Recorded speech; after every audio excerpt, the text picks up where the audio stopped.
Olá, começa agora o Religare Conhecimento e Religião. As teologias do Sul Global refletem o pluriverso religioso e cultural dos povos colonizados. Essas teologias oferecem uma nova perspectiva para os desafios das sociedades dominadas pelo poder hegemônico, do colonialismo, do capitalismo e do patriarcado. Para falar sobre teologias do Sul Global, eu recebo o teólogo Juan José Tamayo. Ele é diretor da Cátedra de Teologia e Ciências das Religiões Inácio Lacuria, da Universidade Carlos III de Madrid. Professor Juan José, muchas gracias por estar con nosotros en Religare. Muito obrigado por mi parte. Muchas gracias por esta deliciosa y encantadora invitación. Sí. Estoy pasando unos días muy gratos Aquí en esta Belo Horizonte. maravillosa ciudad, participando en el Congreso sobre Decolonialidad que ha organizado la SOTER. Muito bem. O nosso convidado esteve, como ele acabou de dizer, em Belo Horizonte para participar do 32º Congresso Internacional da SOTER com apoio da CAPES. O congresso teve como tema decolonialidade e práticas emancipatórias, novas práticas para a área de ciências da religião e teologia. E você já está seguindo o Religare no YouTube? Procure por Religare Conhecimento e Religião, inscreva-se no canal e marque o sino para ser avisado quando um novo programa for postado. Acompanhe e compartilhe o Religare. Bom, estou aqui com o livro Teologías del Sur, El Giro Decolonizador. E muito de lo que hablaremos hoje está en esta obra de Trota Editorial, ¿verdad? Sí, desde que la escribí hace muy poco tiempo hasta ahora no he aprendido mucho más, así que intentaremos hablar de lo que dice el libro, pero de una manera directa y sin leer escolarmente. Sí. ¿Y cómo has llegado al tema Teologías del Sur? Pues a través de una relación amical y de alguna manera también discipular con Boaventura de Sousa Santos. El portugués. Lo conocí, Sí. claro, lo conocí precisamente aquí en Brasil, en Porto Alegre, el año 2005, en el V Foro Social Mundial, donde creamos el Foro Mundial de Teología y Liberación e invitamos a Boaventura para que dictara la conferencia inaugural que llevaba por título Sociología de las emergencias, Sociología de las ausencias. Y quedé fascinado, totalmente impactado por su conferencia. Y ya conocía algunos de sus libros, pero a partir de ese momento profundicé todavía más. Hasta que el año 2014 me invita a un gran congreso de la Asociación ALIS, de investigadores e investigadoras de un proyecto que él tenía a nivel europeo, y me invitó a dictar una conferencia e inmediatamente después publica su libro Epistemologías del Sur, Perspectivas. ¿Y qué quiere decir el Sur Global? Bueno, me parece que es muy importante. No es geográfico. No, claro, porque el concepto norte y sur geográfico no aporta nada desde el punto de vista sociológico, político, económico, ni siquiera religioso, ¿no? Por tanto, Boaventura, con buen criterio, y yo, continuando con su conceptualización, pues hablo del sur global. ¿Y qué es el sur global? Pues es una especie de como de metáfora de los sufrimientos de las personas, de los pueblos oprimidos y de la naturaleza depredada. ¿Por qué pueblos oprimidos y naturaleza depredada? ¿Por quién y por qué? Pues por los distintos sistemas de dominación que actualmente imperan en el mundo.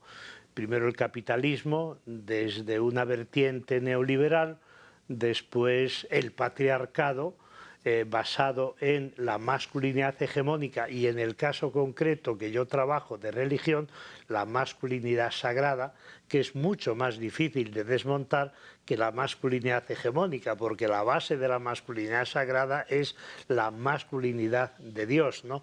Y lo mismo, claro... El Dios varón.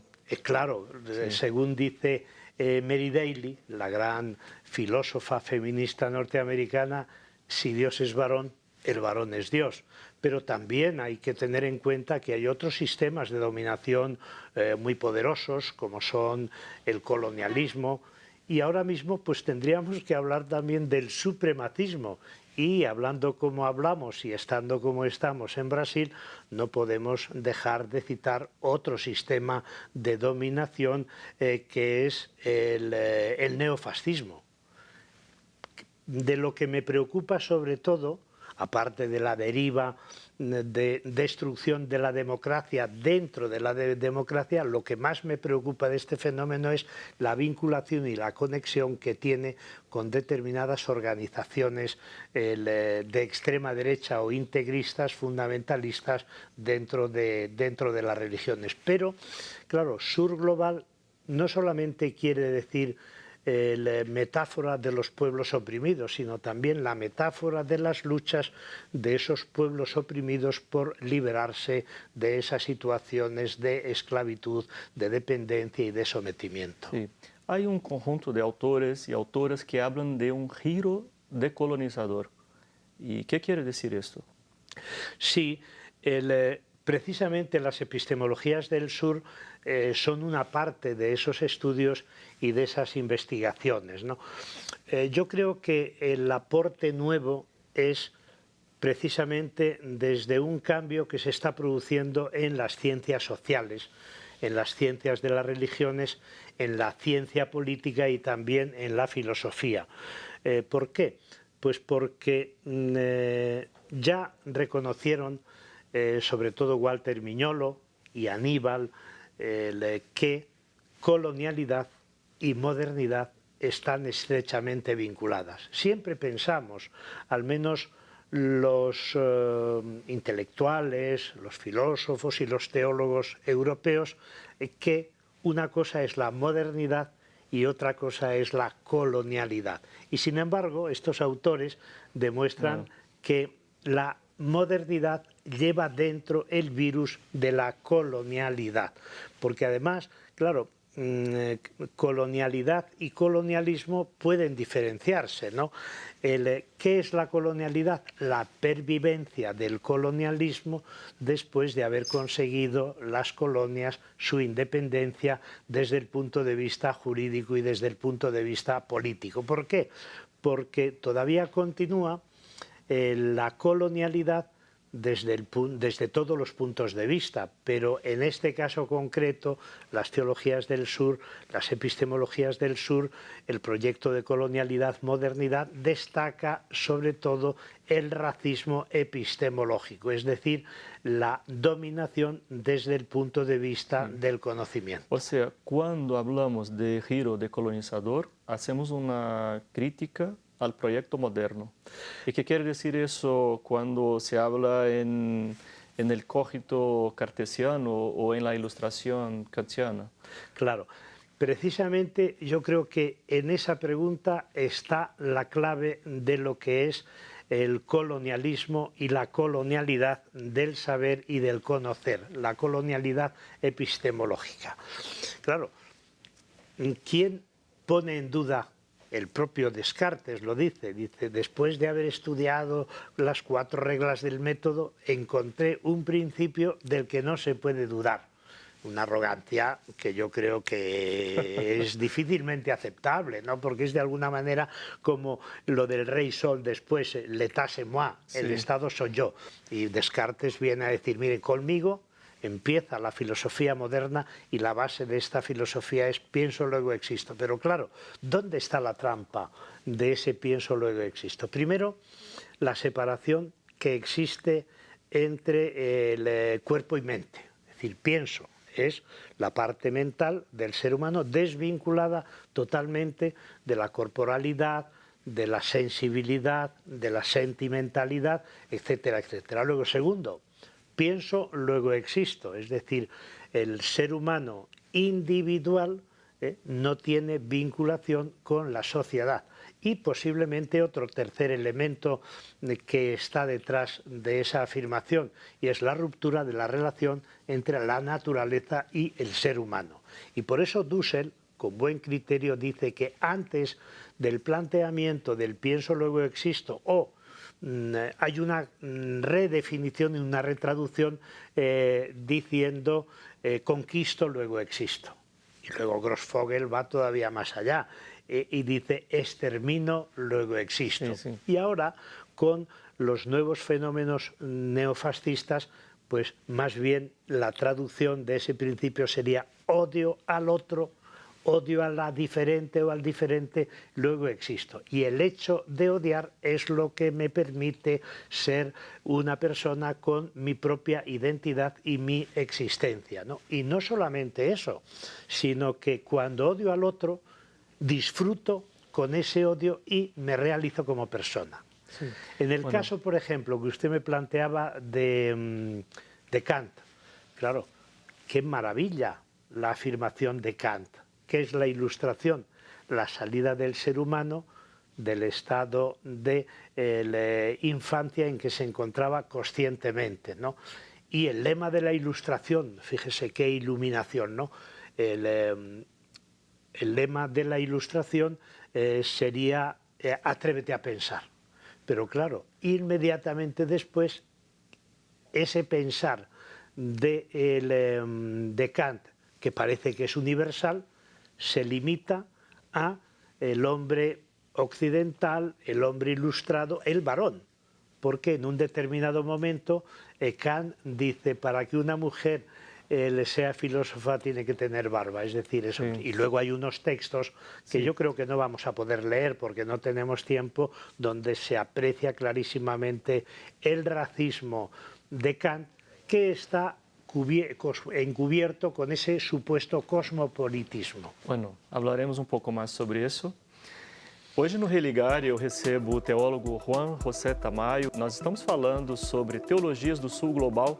Nós vamos fazer um rápido intervalo. Voltamos já.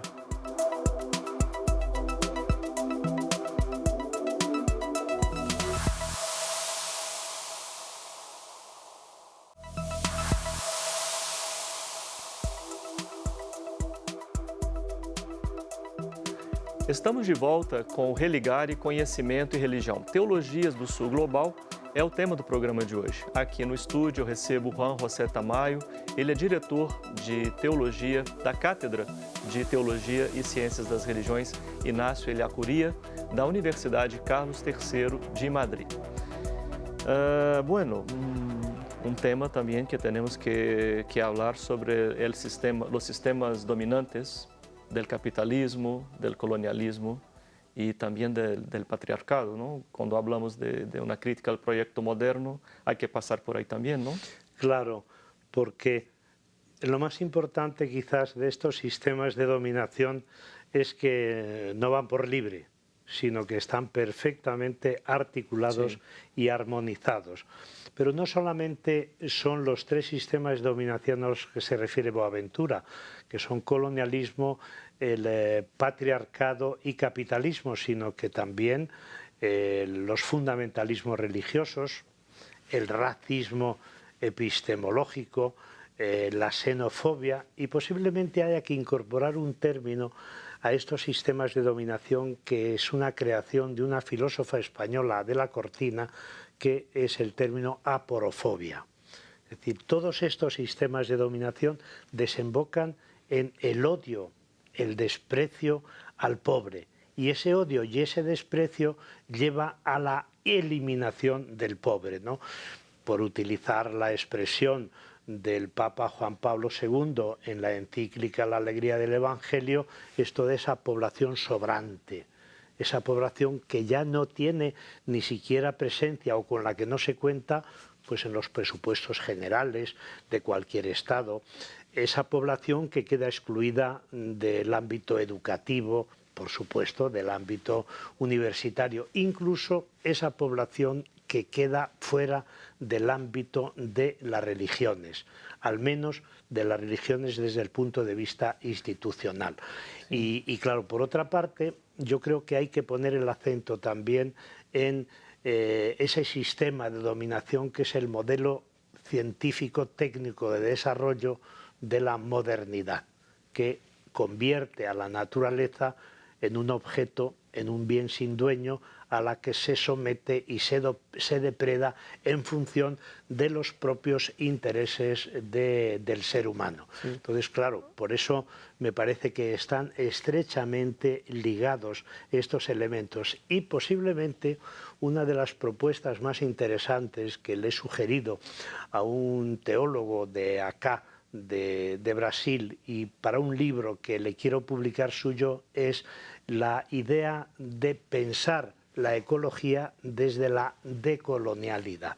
La ecología es, yo creo, el elemento que permea y que recorre todos estos sistemas de dominación, porque es la explotación de la naturaleza que al mismo tiempo se convierte en el objeto de beneficio del modelo capitalista. Las teologías del sur global hacen una crítica a las religiones hegemónicas, ¿verdad? Claro. Ese posiblemente sea diríamos, el acto primero, el punto de partida. Es decir, no se puede hacer teología del sur global sin hacer una crítica de las religiones hegemónicas. Y las religiones hegemónicas, sobre todo en África y en América Latina, que son continentes colonizados, la religión hegemónica por excelencia es el cristianismo, ¿no? El cristianismo que consigue eliminar el pluralismo, que consigue imponer el pensamiento único y que sobre todo es fundamentalista, porque considera que la única forma o el único modelo de razón de pensar la religión, de vivir la religión, es el modelo occidental, de forma que nos vamos a encontrar con que las religiones modernas, las religiones que se desarrollan en Europa bajo la influencia del Renacimiento y de la modernidad, son las religiones auténticas. Bueno, el caso, por ejemplo, del propio Hume, el agnóstico, como tú muy bien sabes, y dice: el monoteísmo es la religión que mejor se compagina con la racionalidad universal. Por eso es un paso necesario, es un paso obligado, y yo creo que todavía sigue habiendo en nuestra sociedad religiones hegemónicas, y en los dos continentes, sobre todo de África y de América Latina. El caso de África, hay un texto precioso de Voltaire que dice: el siglo XVIII en Europa fue el siglo de las luces. El siglo de las luces de Europa trajo el siglo de la oscuridad para África.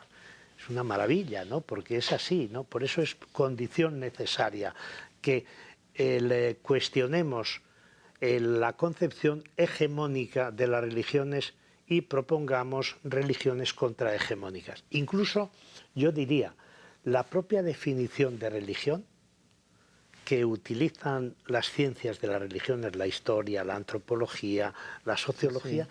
El propio concepto de religión que utilizan es el concepto conformado en torno al cristianismo y según se entiende esta religión desde el punto de vista occidental. Incluso más, las clasificaciones, las tipologías que se hacen de las religiones claramente son hegemónicas, porque primera tipología, religiones universales, religiones locales. Las religiones universales son las perfectas, son las que mejor responden a un proyecto de salvación universal. Las religiones locales pues son minoritarias, carecen de una reflexión teórica, están vinculadas a la naturaleza, pero eso como algo... paradigma evolucionista, ¿no? Claro, evidentemente, ¿no? Y por eso le digo que es muy importante decolonizar el propio concepto de religión y decolonizar las tipologías que utilizamos. Otra tipología que utilizamos, religiones monoteístas, religiones politeístas. Despreciamos las religiones politeístas, encumbramos y diríamos naturalizamos las religiones monoteístas, ¿no? Sí. Cuando ahora, pues no sé si se conocen por aquí los estudios de un antropólogo egiptólogo alemán que se llama Assmann, cuando habla de la gran riqueza de los politeísmos que se van perdiendo con la imposición del monoteísmo. Dice él, el monoteísmo en realidad es el que impone un determinado modelo de verdad y es el que impone un determinado modelo de moralidad. Claro, pues yo creo que es mucho más enriquecedor lo plural que lo único. Sí. José Comblan habla de eso también, ¿no? Hace una crítica a los monoteísmos, de la influencia del monoteísmo en Latinoamérica. Claro, de un artículo espléndido del año 1985, publicado en una de las mejores revistas internacionales de teología, que es la revista Concilium, y hace una crítica muy severa de la imposición del monoteísmo que elimina la riqueza de las plurales manifestaciones culturales, religiosas, organizativas, comunitarias de Amerindia, pero incluso llega a hacer una crítica de esos intentos de la evangelización moderna, de eliminar todas esas culturas y todas esas tradiciones porque se considera que son anacrónicas y que no responden al principio del progreso de la modernidad y al principio de la filosofía de la historia de la Ilustración. Es impresionante esa crítica, sí, pero muy fuerte además, porque yo creo que tiene toda la razón y por eso la respuesta precisamente a esa colonización monoteísta de Amerindia está en el reconocimiento del pluralismo cultural, étnico, religioso, etcétera, etcétera. Y por eso estamos haciendo ahora dentro de la teología de la liberación una teología indígena, afrodescendiente, campesina, teología del pluralismo religioso. Si hay un continente donde el pluralismo religioso es, diríamos, la mejor manifestación de la riqueza cultural y religiosa, es América Latina. También, ¿no? La teología feminista y la queer entrarían en este giro decolonizador. Claro, en este libro, en mi libro Teologías del Sur, dedico 2 capítulos precisamente a esas 2 teologías, ¿no? La teología feminista, que creo que es la que más radicalmente cuestiona el patriarcado, pero ya no solo el patriarcado como sistema de dominación de género, sino que el patriarcado acá en América Latina es un sistema de dominación de las mujeres no solo por género, sino por etnia, por cultura, por religión, por geografía, por nacionalidad, por clase social, etcétera, etcétera, ¿no? Y luego otro capítulo que dedico también, y ese yo creo que es el aspecto más nuevo de las teologías del sur, es el que tiene que ver con la teología queer, que dice no solamente el género es una construcción social, como dijera Simone de Beauvoir. Precisamente este año celebramos el 70 aniversario de la publicación de El segundo sexo, ¿no? Sino que la propia sexualidad es también una construcción social. ¿Cuál es el futuro para este debate sobre las teologías del sur? Todo el futuro, porque estamos empezando. Entonces, lo que no se puede decir es despectivamente, como se hace desde determinados planteamientos occidentales, que esto es una moda que va a pasar. Yo creo que no, todo lo contrario. Es decir, la condición necesaria para que realmente se reconozcan las identidades de los pueblos, para que se combata el yugo del neoliberalismo y para que se construya una sociedad no solamente justa y fraterna, sino el fraterno sororal, es precisamente todo el pensamiento decolonial.